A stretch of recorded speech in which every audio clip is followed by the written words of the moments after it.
Good morning children. जैसा कि कल हम लोगों ने पढ़ा था कैरेक्टरिस्टिक्स ऑफ लिविंग थिंग्स, तो आज हम लोग जो स्टार्ट करेंगे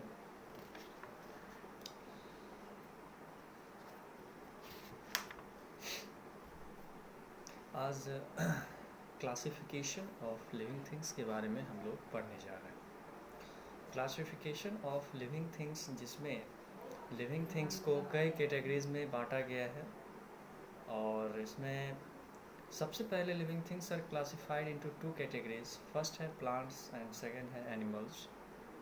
There are many varieties of animals and plants on earth and it is not possible to study each and every plant or animal separately। देखिए, सबसे पहले इसे एनिमल्स और प्लांट्स को कई वैरायटीज़ में, है ना, बांटा गया है और यह बिल्कुल संभव नहीं है कि हम प्रत्येक पौधे के विषय में, जानवरों के बारे में अलग अलग पार्टिकुलर पढ़ पाए।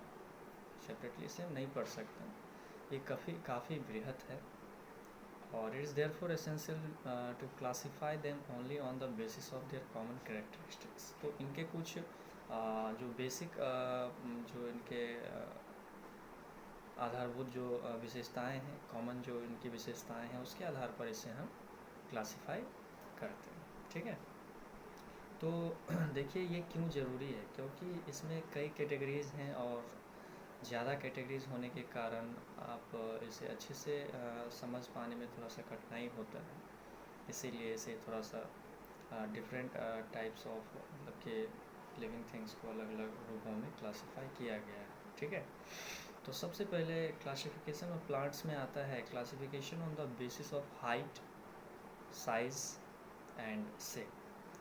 हाइट, साइज एंड शेप के आधार पर प्लांट्स को बेसिकली थ्री कैटेगरीज में बांटा गया है। फर्स्ट है हर्ब्स, सेकेंड है श्रब्स और थर्ड है ट्रीज।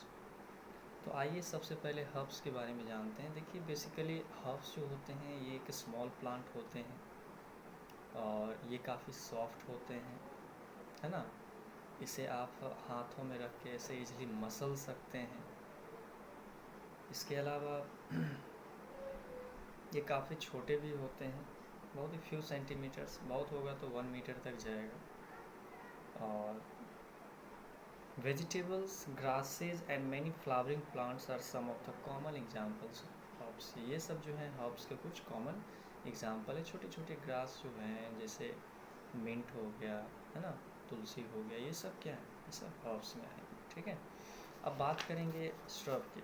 तो श्रब्स जो होते हैं ये एक मीडियम साइज़ प्लांट होते हैं ना। श्रब जो होते हैं वो मीडियम साइज़ प्लांट होते हैं और ये ना तो ज़्यादा छोटे होते हैं और ना ही ज़्यादा बड़े होते हैं। ये थोड़े से बूशी होते हैं, झाड़ीदार होते हैं, कांटेले होते हैं। इसमें छोटे छोटे स्पाइक्स और कांटे भी होते हैं और have a hard woody stem, जैसे कि रात की रानी, बोगनवेलिया, कॉटन प्लांट्स, है ना, रोज़ प्लांट, ये सभी जो हैं श्रब्स के एग्जाम्पल हैं।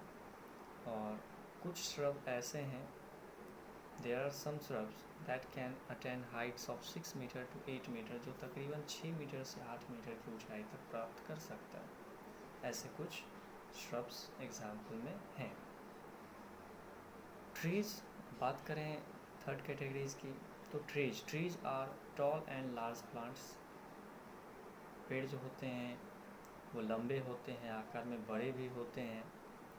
They have strong and woody stems, और इसके जो तने होते हैं वो काफ़ी ज़्यादा मजबूत और सख्त होते हैं, मोटे होते हैं। नीम, पीपल, mango and apple trees are some of the well known examples of trees. ये सभी ट्रीज के बेस्ट एग्जाम्पल्स हैं।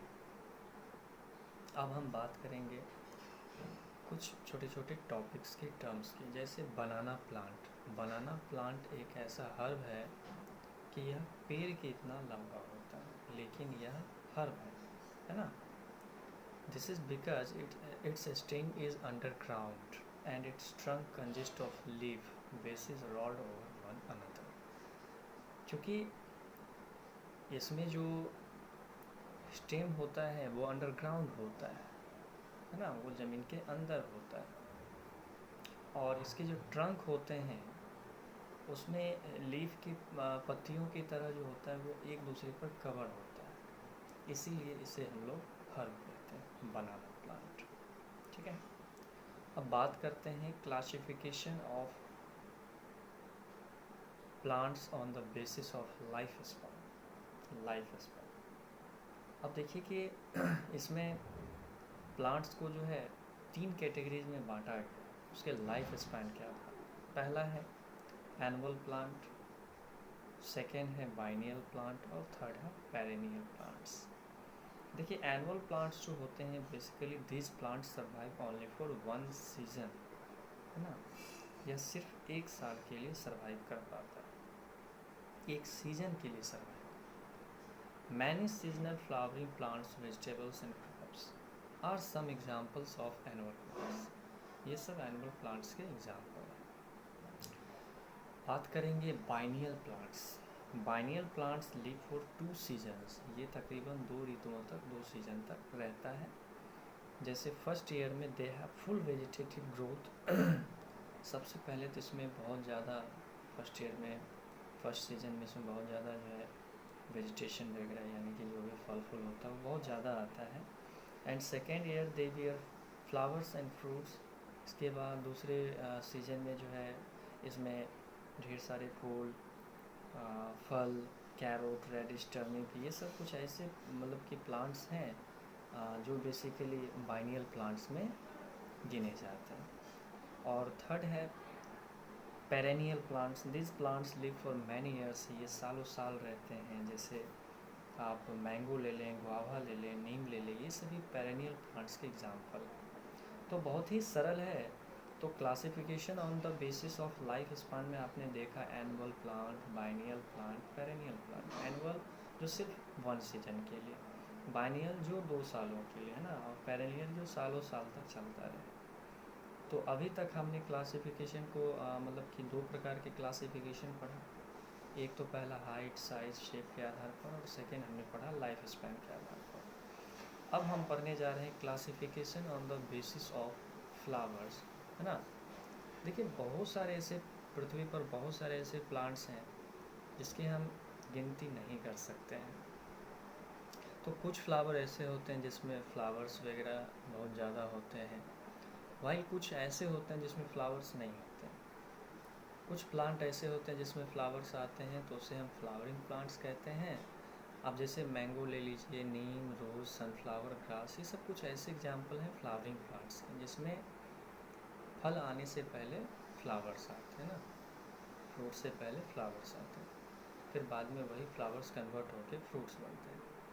और जिस प्लांट में फ्लावर्स नहीं आते उसे नन फ्लावरिंग प्लांट कहा जाता है। जैसे अलगी, मॉसेस, मशरूम, फर्न, ये सब कुछ ऐसे एग्जाम्पल्स हैं जो नन फ्लावरिंग प्लांट्स में गिने जाते हैं। इसके बाद मैं अब बात करूँगा classification of plants on the basis of habitat. Habitat means उनके रहने का जो आवास जो है, जो उनकी प्राकृतिक है, उसके आधार पर हम लोग अब बात करेंगे। तो द प्लेस वेयर प्लांट्स और animals live, get food and interact with the environment is called their habitat. तो जो भी प्लांट्स, जो भी जीव जंतु जिस स्थान पर रहते हैं, जहाँ से वे भोजन प्राप्त करते हैं, जहाँ से वे एक दूसरे को, है ना, अपने इन्वायरमेंट से जोड़ पाते हैं, उस प्लेस को हम लोग हैबिटेट कहते हैं। हैबिटेट मतलब उनका प्राकृतिक आवास। जैसे प्लांट्स और animals live and adapt themselves to their habitat. जितने भी पेड़ पौधे और जीव जंतु हैं वे अपने आवास में रहते हैं और वहाँ के वातावरण के अनुसार अपने आप को अनुकूलित कर लेते हैं। द हैबिटेट में be terrestrial, aquatic and can be deserts, mountain और ग्रास लैंड। तो देखिए टेरेस्ट्रियल मतलब हो गया लैंड पर रहना ना, जिससे अगर जो भी जीव लैंड पर रहेंगे उन्हें हम टेरेस्ट्रियल एनिमल्स कहेंगे, और जो पानी में रहने वाले जीव होंगे उन्हें एक्वेटिक एनिमल्स कहेंगे, और जो मरुस्थल में रहने वाले जीव होंगे उसे डिजर्ट एनिमल्स कहेंगे, जो पहाड़ पर्वतों पर रहने वाले जीव होंगे उन्हें माउंटेन एनिमल्स कहेंगे, और जो घास या जैसे कि पाम्पास, है ना, सवाना, ये सब जो है ग्रासलैंड है, तो जहाँ रहने वाले जीव ग्रासलैंड एनिमल्स में गिने जाएंगे। तो देखिए aquatic habitats can be ponds, rivers, lakes और ओशन। एक्वेटिक मतलब जलीय, जलीय आवास हो सकता है कि वह तालाब हो, नदी हो, झील हो, समुद्र हो, सागर हो, झरना हो, तो ये सब एक्वेटिक हैबिटेट कहलाता है जीव जंतुओं का। अब अगर बात करें on the basis of the natural habitat, अगर मैं प्राकृतिक आवास के आधार पर अगर बात करूं तो plants have been classified into 3 categories. पौधों को 3 कैटेगरीज में बांटा गया है। पहला मेसोफाइट्स, सेकेंड जीरोफाइट्स और थर्ड है हाइड्रोफाइट्स। तो देखिए mesophytes, this plants grow on land and need moderate amount of water supply for their survival. They have medium size root and bear normal green leaves. देखिए mesophyte plants जो होते हैं basically वे ज़मीन पर growth करते हैं और इन्हें काफ़ी ज़्यादा मात्रा में पानी है ना ज़रूरी होता है। They have medium size root और इनका जो जड़ होता है वो मध्यम आकार का होता है, नॉर्मल ग्रीन लीव्स, और इनकी जो पत्तियां होती हैं बेसिकली हरे रंग की। कुछ एग्जांपल हैं मेसोफाइट्स प्लांट के, जैसे मैंगो, एप्पल ट्री वगैरह वगैरह। बात करें जीरोफाइट्स की तो this plants grow in desert. Basically जो मरुस्थल में उगने वाले प्लांट्स होते हैं वो जीरोफाइट्स कहलाते हैं। तो देखिए जीरोफाइट्स इसलिए कहलाते हैं क्योंकि वहाँ पानी की बहुत किल्लत है और पानी कम होने की वजह से है ना उसकी जो जड़ें होती हैं लाइक कैक्टस प्लांट, तो उनकी जो जड़ें हैं और डेट प्लांट है तो इनकी जड़ें काफ़ी लंबी होती है और ये काफ़ी ज़मीन के अंदर गहराई तक जाता है और काफ़ी नीचे से वो पानी को खींचता है। तो कम वाटर में भी यह प्लांट सर्वाइव करता है, इसीलिए इसे हम जीरोफाइट्स कहते हैं। और they bear thin and spiny leaves, और इसकी जो पत्तियाँ होती हैं वो काफ़ी पतली होती है और नुकीली होती है। Which help to minimize their water loss, जो पानी की खपत को कम करता है। कुछ एग्जांपल्स हैं जीरोफाइट्स के, जैसे बबूल, कैक्टस, है ना, एक्सेट्रा। अब बात करते हैं हाइड्रोफाइट्स। हाइड्रो नाम ही स्पष्ट है, जो वाटर में होने वाले प्लांट्स हैं हाइड्रोफाइट्स हैं। तो this plants need maximum amount of water, hence they grown in water. तो बेसिकली ऐसे प्लांट्स को पानी की अत्यधिक आवश्यकता होती है, इसीलिए ये प्लांट्स मुख्य रूप से जल में ही विकसित होते हैं। They have either very small roots और नो रूट्स एट ऑल, या तो इसकी जड़ें हो भी सकती हैं या फिर नहीं भी हो सकती, क्योंकि जिनकी जड़ें नहीं हैं वो फ्लोटिंग प्लांट्स कहलाते हैं। दे beer leaves coated with a thin film. जैसा कि हम सब जानते हैं जो भी हाइड्रोफाइट्स प्लांट होते हैं बेसिकली उनकी पत्तियाँ पानी में रोटेट नहीं होता है, सड़ता नहीं। क्यों नहीं सड़ता है, उसके पीछे रीज़न है कि जो वाइट हाइड्रोफाइट्स के जो प्लांट्स की जो पत्तियाँ होती हैं वो बेसिकली वैक्सी कोटिंग होती हैं और पानी इस पर टिकता नहीं है, और पानी का इस पर कोई असर भी नहीं होता है, क्योंकि जो वैक्स होते हैं वो एक तरह से ग्लिसरीन का काम करते हैं और उस पर जो पानी जो होता है वो स्लाइड कर जाता है और पानी उस पर नहीं टिक पाने के कारण वो पत्तियों को सड़ा नहीं पाता है। तो अब हम बात करेंगे classification of plants on the basis of nutrition. Nutrition यानी पोषण के आधार पर पौधे का जो वर्गीकरण है वो मुख्यतः दो रूप में किया गया है। पहला है ऑटोट्रॉप्स, सेकेंड है हेटेरोट्रॉप्स। ऑटोट्रॉप्स स्वपोषी होते हैं, हेटेरोट्रॉप्स परपोषी होते हैं। ऑटोट्रॉप्स वे होते हैं जो अपना फूड खुद से प्रिपेयर करते हैं। जितने भी ग्रीन प्लांट्स हैं ये सभी ऑटोट्रॉप्स के एग्जाम्पल हैं। और हेटेरोट्रॉप्स वे होते हैं जो अपने फूड के लिए ऑटोट्रॉप्स पर डिपेंड करते हैं या प्लांट्स पर डिपेंड करते हैं, वो हेटेरोट्रॉप्स कहलाते हैं। जैसे एनिमल्स, इंसेक्ट्स, पैरासाइट्स, है ना, सेप्रोफाइट्स, ये सभी जो हैं हेटेरोट्रॉप्स हैं। तो basically this plants can not prepare their on food. जितने भी हेटेरोट्रॉप्स हैं अपना भोजन खुद से नहीं बनाते हैं, तो वे अपना भोजन किससे प्राप्त करते हैं, प्लांट्स या दूसरे जीवों से। Heterotrophs are again divided into 2 categories. ध्यान से सुनिए, हेटेरोट्रॉप्स को फिर से 2 कैटेगरीज में बांटा गया है, एक सेप्रोफाइट्स में और एक पैरासाइट्स में। तो सेप्रोफाइट्स जो हैं वे प्लांट हैं which feed on dead and decaying bodies, जो कि मरे हुए या बेकार, है ना, पादप शरीरों को खाते हैं मशरूम और फंगस जो है इसके बेस्ट एग्जाम्पल हैं सेप्रोफाइट प्लांट्स के, ठीक है। ये सारी गली चीज़ों पर पनपते हैं। और बात करें पैरासाइट्स की, तो पैरासाइट्स वे प्लांट हैं जो दूसरे के ऊपर रहते तो हैं, है ना, और उससे वो न्यूट्रिएंट्स भी गेन करते हैं। तो बेसिकली डॉडर, जिसको अमरबेल कहते हैं, ऑर्चिड्स, ये सब कुछ ऐसे पैरासिटिक प्लांट्स के एग्जाम्पल हैं। तो classification of plants on the basis of nutrition आपने देखा कि इसे दो कैटेगरीज में बांटा गया था, ऑटोट्रॉफ एंड हेटेरोट्रॉफ्स में। तो ऑटोट्रॉफ्स ग्रीन प्लांट्स थे, हेटेरोट्रॉफ्स जितने भी एनिमल्स कैटेगरीज के। और फिर आगे चल के हमने देखा कि हेटेरोट्रॉफ्स को भी दो कैटेगरीज में बांटा गया, ठीक है। एक था सेप्रोफाइट्स और दूसरा था पैरासाइट्स। अब हम बात करेंगे क्लासिफिकेशन ऑफ एनिमल्स। अब देखिए एनिमल्स को किन आधार पर बांटा गया है। तो देखिए classification on the basis of the backbone. सबसे पहले एनिमल्स को जो कैटेगराइज किया गया है वो बैकबोन के आधार पर किया गया है। और इससे पहले जितना भी हमने पढ़ा वो प्लांट्स का कैटेगरीज था, क्लासिफिकेशन ऑफ प्लांट्स था, अलग अलग बेसिस पर प्लांट्स को बांटा गया था। इसमें काफ़ी इंपॉर्टेंट नोट्स, काफ़ी इंपॉर्टेंट टॉपिक्स थे जो काफ़ी यूज़फुल है, जिसे आप कंप्लीट करेंगे। मैं बार बार कहता हूँ कि जो भी पढ़ाया जाता है उसके नोट्स ज़्यादा ज़रूरी होते हैं, है ना। नोट्स पर ही डिपेंड करता है कि आपने पीछे क्या पढ़ा नहीं पढ़ा। बुक्स में तो सब कुछ रहता है, पर नोट्स अगर हम एक बार देख लें, एक बार पढ़ लें, तो हमारा सब कुछ मेमोराइज हो जाता है ना, ऑटोमेटिक। तो सबसे पहले अब हम बात करेंगे क्लासिफिकेशन ऑफ एनिमल्स। अब जानवरों का वर्गीकरण किस किस आधार पर किया गया है ये समझिए। तो classification on the basis of the backbone. सबसे पहले बैकबोन के आधार पर इसे दो कैटेगरी में बांटा गया है, एक तो वर्टिब्रेट्स और एक invertebrates. Vertebrates simply the animals with a backbone is called vertebrates and the animals without backbone is called invertebrates। तो जितने भी जीव हैं जिनके पास रीढ़ की हड्डियाँ मौजूद हैं वो वर्टिब्रेट्स में गिने जाएंगे, और जिनके पास रीढ़ की हड्डियाँ ना हो वो इनवर्टिब्रेट्स में गिने जाएंगे, यानी रीढ़धारी और रीढ़धारी, ठीक है।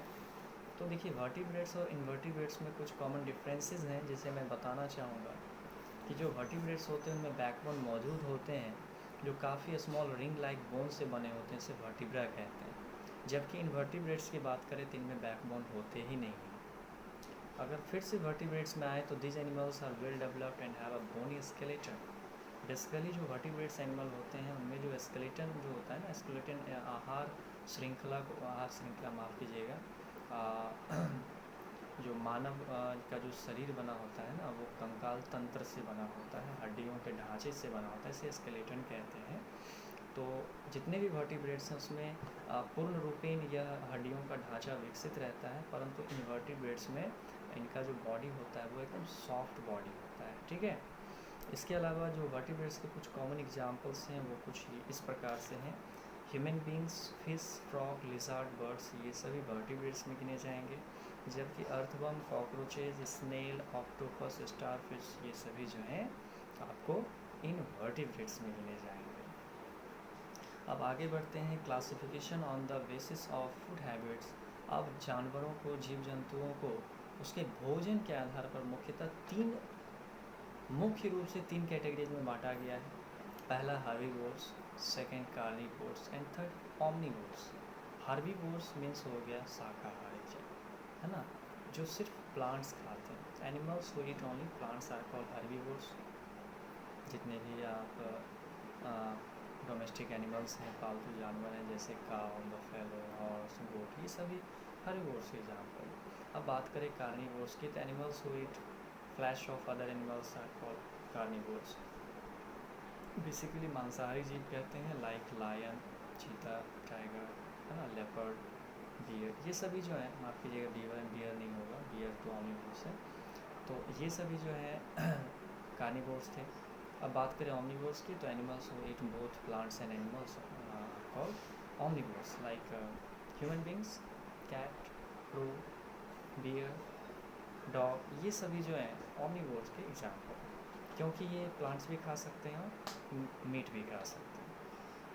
अब इसके अलावा कुछ और कैटेगरीज हैं, है ना, जैसे फ्रूगीवोर्स। फ्रूगीवोर्स जो एनिमल्स फ्रूट्स खाना पसंद करते हैं, जैसे पैरोट वगैरह, ये फ्रूगीवोर्स कहलाते हैं। इसके बाद इंसेक्टिवोर्स जो इंसेक्ट खाना पसंद करते हैं, लाइक लिज़ार्ड, है ना, ये इंसेक्टिवोर्स कहलाते हैं। सेप्रोफाइट्स जो डिकेइंग या सड़ा गला पदार्थ खा करके सर्वाइव करे, उसे सेप्रोफाइट्स कहते हैं, है ना। जैसे कुछ टाइप्स हैं बैक्टीरिया के, ये सेप्रोफाइट्स में ही आएंगे। और पैरासाइट्स जैसे जो अपना भोजन जो है दूसरे जीवों से प्राप्त करते हैं, उनकी बॉडीज़ में रह के प्राप्त करते हैं, उन्हें पैरासाइट कहते हैं। जैसे मनुष्य के शरीर में भी एक पैरासाइट है ना, जिसे हम लोग हुकवर्म कहते हैं, ठीक है। Leech, head louse, bed bug, ये सब जो हैं कुछ ऐसे पैरासाइट्स हैं जो दूसरे जीवों से अपना आहार प्राप्त करते हैं, या तो उसके शरीर के अंदर रह करके या बाहर से, ठीक है। अगर हम बात करें तो मॉस्किटो भी एक पैरासाइट है, वो भी परजीवी है, क्योंकि वो हमारे बॉडी से ब्लड को सक करके अपना न्यूट्रिएंट्स प्राप्त करता है। चलिए इसके बाद हम आगे बढ़ेंगे। Classification of animals on the basis of mode of reproduction. अब देखिए रिप्रोडक्शन की बात करें तो ऐसे बहुत सारे टॉपिक्स आ रहे हैं जिसके बारे में पिछले अध्याय में भी हम लोगों ने चर्चा कर रखा है। बेसिकली एग लेइंग एनिमल्स होते हैं जो ऐसे इसमें मुख्य रूप से रेप्टाइल्स आते हैं जो बच्चों को जन्मदान दे करके वो अंडे पैदा करते हैं ना, अंडे उत्पन्न करते हैं। अंडे से फिर प्रस्फुटित होकर के बच्चे बाहर आते हैं। जब एग हैच होता है तो उससे फिर बच्चे विकसित होते हैं। तो दूसरी तरफ बात करें मैमल्स जो होते हैं वो स्तनपायी जीव होते हैं, और मैमल्स जो होते हैं वो बच्चों को ही डायरेक्टली जन्म देते हैं ना। उसके बाद कुछ ऐसे एनिमल्स हैं जो एग्स वगैरह नहीं देते हैं, वो सीधा बच्चों को जन्म दिए। और कुछ ऐसे एनिमल्स हैं जो अपने बॉडीज़ को डिवाइड करके, है ना, बॉडीज़ को डिवाइड करके, जैसे कि अमीबा, हाइड्रा, इन सब में क्या होता है कि उसके बॉडी का ही कोई पार्ट्स खंडित हो करके फिर से वो एक विकसित जीव का निर्माण करते हैं। तो इस तरह से भी रिप्रोडक्शन संभव है हमारी प्रकृति में, और ऐसा होता है। तो ये तो था classification on the basis of mode of reproduction. अब हम बात करेंगे classification on the basis of body covering, मतलब कि अपने शरीर को किस तरह से वे जीव ढकते हैं। तो देखिए कुछ ऐसे जीव हैं, animals can also be grouped on the basis of the covering of their body. Some animals like snakes and fish have scales on their body, है ना, इनके बॉडी के ऊपर स्केल होते हैं। अब जैसे मेढक है तो मेढक का जो शरीर होता है वो थोड़ा स्लिमी होता है ना, स्लिमी स्किन, मतलब पतला सा स्किन होता है। अब इसके बाद जितने भी बर्ड्स हैं इनका बॉडी जो है पंखों से ढका होता है, फीदर से ढका होता है। और वहीं कहता है the bodies of animals like human being, cow and horses have hair on them. और मनुष्य है, जीव जंतु है, इन सब का शरीर जो है वो बाल से ढका होता है। तो इस तरह से सभी जीवों का अपना अपना बॉडी स्ट्रक्चर है ना। इसके बाद देखिए importance of plants and animals, ये काफ़ी अहम टॉपिक है और इसके बारे में हम लोग कल चर्चा कर लेंगे। और इसके अलावा मैं ये बता दूं कि लगभग ये अध्याय भी आपका ख़त्म ही है, कुछ एक टॉपिक बचे हुए हैं जिसके बारे में कल हम चर्चा करेंगे, और समय का अभाव होने के कारण आज इतना ही। और उम्मीद करता हूँ आप लोग जितने भी टॉपिक्स बताए गए हैं उसके बारे में अच्छे से आप लोग सर्च करेंगे, जानकारियाँ हासिल करेंगे, और अपनी बुक से जहाँ तक हो सके यथासंभव आप लोग प्रयास करें इस टॉपिक को ढूंढने का, उसे पढ़ने का, और नोट्स बेसिकली ज़रूर बनाएं।